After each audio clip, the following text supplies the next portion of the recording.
Never. I know, because you kept running before. And that's why you're here right now. Calls the case, People versus D'Amico Cummings.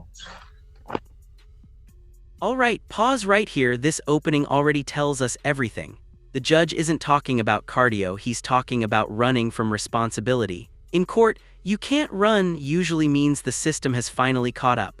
Question for you, when someone keeps dodging court orders, should mercy still be on the table? Good morning or good afternoon, Assistant Public Defender Lawrence Kearney on behalf of Mr. Cummings. Cummings, please state your name for the record. Good morning, Your Honor. D'Amico Cummings for the record. Teresa Claire on behalf of probation. Your Honor, Mr. Cummings is before the court for a violation of probation hearing. Mr. Cummings did have a prior VOP hearing on June 12th. At that date, the court had ordered him to serve 10 days in jail for his violations to date. Mr. Cummings failed to report to the jail as the court ordered him to do that, and the bench warrant was issued. He has been. Let's break this down legally. This is a violation of probation hearing, not a new trial. The court isn't deciding guilt, it's deciding whether Mr. Cummings followed the rules he already agreed to. And so far, unpaid fines, no rehab, no community service, and new charges. That's basically a checklist of what not to do on probation. Since pickup on the warrant has been in custody. At this time, Mr. Cummings is still in the same situation he was on June 12th. He still has a balance of $1,255. He's made no payments to the court. He failed to complete the level 2 driver rehab program, failed to complete 100 hours of community service. He has another new pending case since June 12th, an alleged R&O, date of offense, July 22nd, 2024. He does have a PCC on August 1st in that case. So the court is also aware Mr. Cummings does have another pending case on 14B. It is a domestic violence case. He goes for sentencing on that on Monday. That is not a violation of this case. It happened prior to his sentencing. However, he also, in that case, had a bond violation as he violated the no contact order in that case. That will be addressed at their sentencing hearing as well. Mr. Cummings, in this case, Your Honor, it started as a felony case. We did get him sentenced in it. However, prior to all of that, getting him to sentencing in January, he had multiple failure to appears before this court. Here's a key moment. Probation is recommending 365 days in jail, but notice the strategy. They're offering a program and early release if he completes it. This is the system saying, we'll still help, but you've got to meet us halfway. Do you think this is tough love or still too lenient? He's continued not to follow court order. Given that he has demonstrated that he does do probation, probation is recommending that he serves 365 days in jail, credit for 85 days that he served to date, to serve the balance, that he complete the in-jail MRT program with the court to consider early release upon his completion with that, and that he be discharged from probation without improvement with and waiving remaining terms, accepting his financial obligations. I did have a lengthy conversation with Mr. Cummings yesterday. He does admit that he messed up on probation. So he admits to these violations. Yes, except for the pending cases for obvious reasons. Frankly, he wants to ask the judge for mercy in this situation. He would like for his probation to be reinstated.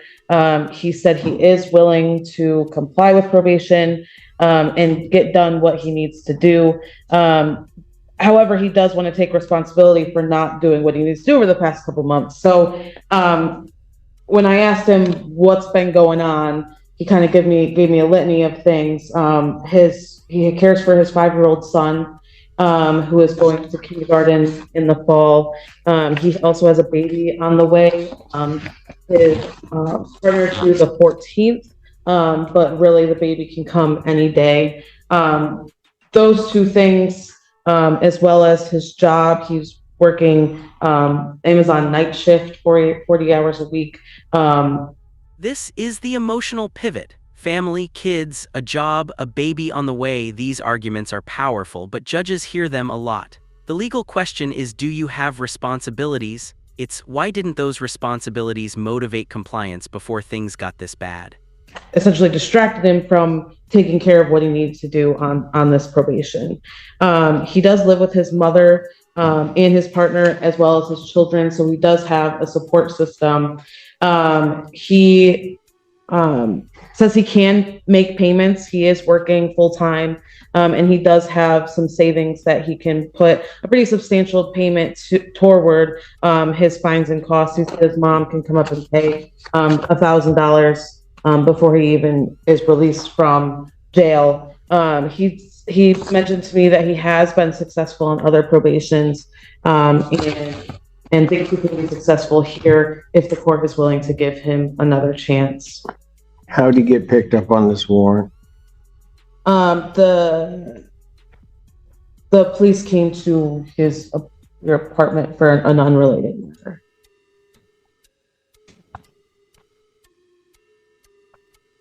And Mr. Cummings would like to make a statement. He wrote down. Did you have something, Ms. Polera, before he? Say, when the police did arrive at the apartment, it was for an unrelated matter, and I believe that he ran, and that's where the new RNO case came from.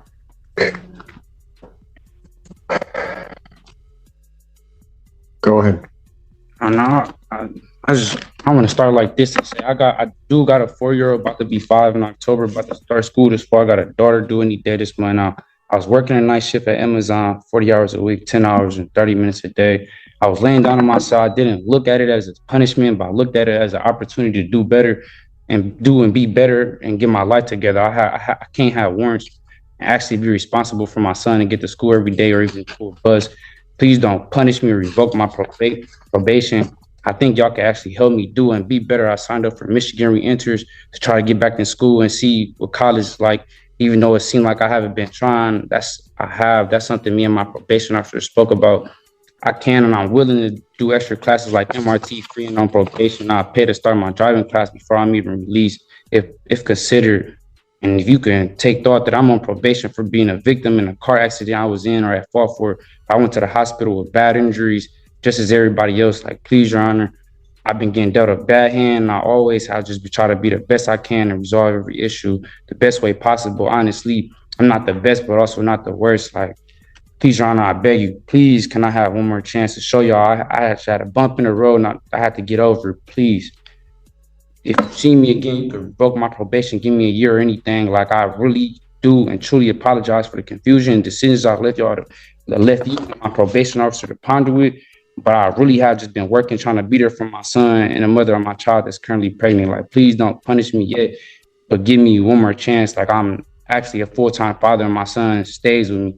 I can't imagine just leaving my son out the blue like this. He missed me as we speak and think I'm on vacation. That was a full plea straight from the heart. And whether you believe him or not, this is where courtroom drama peaks, because now the judge responds. No lawyers buffering, no filters, just accountability versus excuses. Drop a comment, sincere remorse, or last-minute damage control.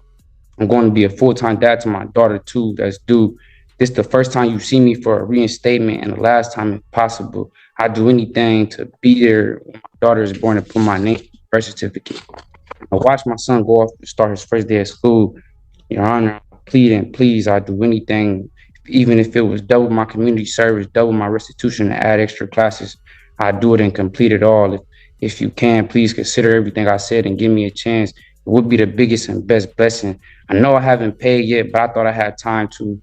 I had kids, house, and life things to take care of. I haven't started my driver class because I was supposed to start it a month after being released, but I didn't have a job or was told that I had to pay to start it after being released. I know I haven't started my community service, but I checked in the places that let me serve the community legally to get this out the way. If I can, please have one more chance to show y'all.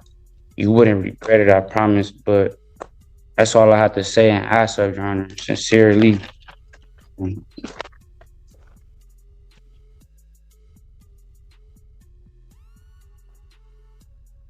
Cummings, here's my problem. On September 13th, you were set well, before that, I think I took your plea. You were supposed to appear for sentencing. Actually, I didn't take your plea. Looks like it was taken by another judge. But anyway, you were supposed to appear for sentencing. You were supposed to do a PSI with the probation department. This was back in September 2023. And you don't do any of that. And I have to issue a bench warrant. Somehow or another, it looks like that may have gotten set aside in January. And then I adjourned your sentencing January 9th. We had to somehow or another find you from September to January. And then on January 9th of 2024, I adjourned your sentencing. It was adjourned by probation to January 24th, 2024. You show up on January 24th and they give you a sentence. Relatively straightforward sentence. You were in custody at the time. And I laid out everything that you needed to do. That was in January. You really don't do anything on probation that I ordered you to do. So then you show up June 12th of this year on a violation of probation hearing. And at that time, and I think you were on Zoom, you were out. We told you the things that you were supposed to do or hadn't done and try to get corrected. And at that point, I kind of just sent a warning shot to you and told you, you got to do these things. And I ordered you and ordered only 10 days. And Ms. Polaro's trying to work with you too. I mean, we didn't order you serve the full time. We said, here are the things you haven't done. You need to get them accomplished. So I ordered 10 days in jail, gave you a specific date to report to probation on June 24th, 2024. Did you go? I was in warrant status. I don't think I could have. Oh, you could have. You're right, for sure. And then ordered you to become compliant with all the previous terms that I ordered. So I gave you another shot from January to that June day. The 10 days, because you were on Zoom, I told you exactly what I would do. I said you're to report by 6 p.m. that day, or I was going to issue a bench warrant without bond. You must have thought I was kidding. No, Your Honor. Not Then why didn't you go? I didn't make it by 6. I knew the deal could have been off the table. But I definitely was not thinking you was joking. Why did you not turn yourself in then? And I was You want me to give you another chance, please, and you did nothing. I could complete this probation. Promise. What? I can and will complete this probation, possibly, if possible. You can't. You do what you want to do. Can I speak? When did you get picked up on this one? About July 20th, if I'm not mistaken. July 20th. Okay. So between June 12th, when I ordered you to report to the jail, and that day you got picked up, what were you doing to correct this? I was trying to work, make sure I had some money, so if I had other bonds. But I do apologize, and I can't say this, Your Honor. Here's my problem. You're apologizing because you got caught. You were, if those police had not come to your door that day, I still wouldn't be seeing you. Yeah, I probably would have turned myself in still. When? That was all. In the 45 days from the time that I ordered it to the time that you got picked up, at what point were you going to turn yourself in? As soon as I had enough funds to take care of other cases that's holding me with no bonds and counties like tickets. And I was trying to be there for the mother of my child that's currently pregnant. I would have done my probation this whole time, but I had other warrants stopping me from doing my probation. I'm not going to say, yeah, I didn't. I'm not going to say I didn't turn myself in. It was other warrants, other cases that's stopping me from being best at what I can show y'all and doing my probation. I've given you an opportunity to show me. I'm coming up on a year, and guess what? What have you done? Nothing. Nothing. And then you're gonna, and I I try to give you at least a gentle nudge, and you still don't do anything. Nothing. You tell me one thing on this sentence that I gave you that you've done. It was my first time. Tell me one thing you did.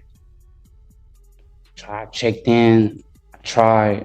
It was hard. I mean, I did check in, do the non-report. Why is it that you just can't say, Judge, I did nothing? I did nothing. Because I'm looking right at it. You did nothing. You're right, Your Honor.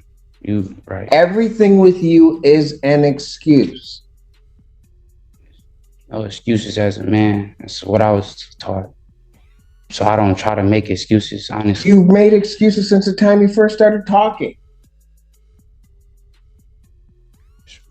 Everything that's come out of your mouth is an excuse. I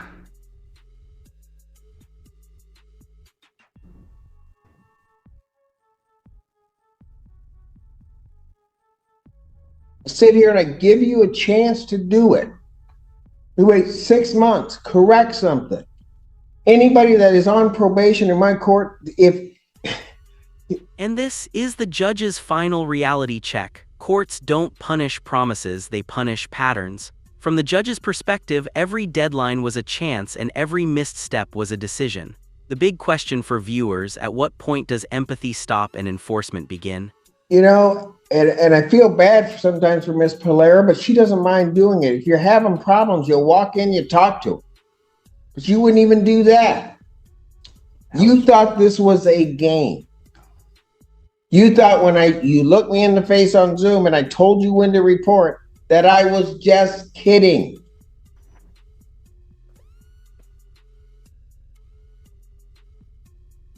Nothing that comes out of my mouth am I kidding.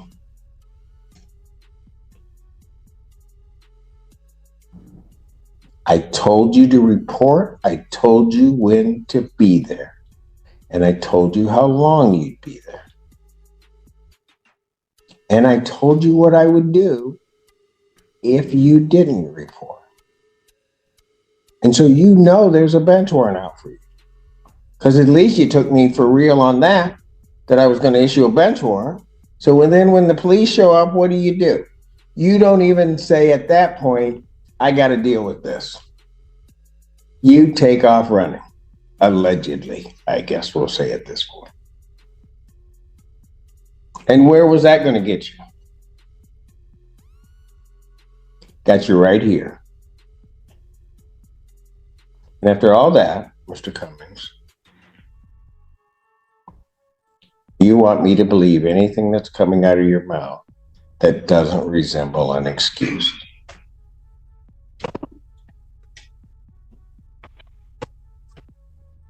I don't got no reason to be trying to have warrant statuses, and you have no reason for any of this.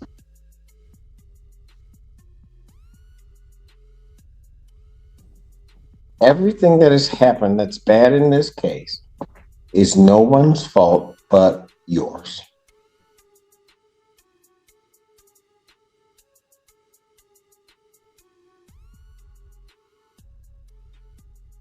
And the problem is, had you gotten to your attorneys, had you gone through and you were truly going through doing something, hey, they would have helped you out. There's no doubt, Ms. Perrine or Ms. Pate, they would have been all over my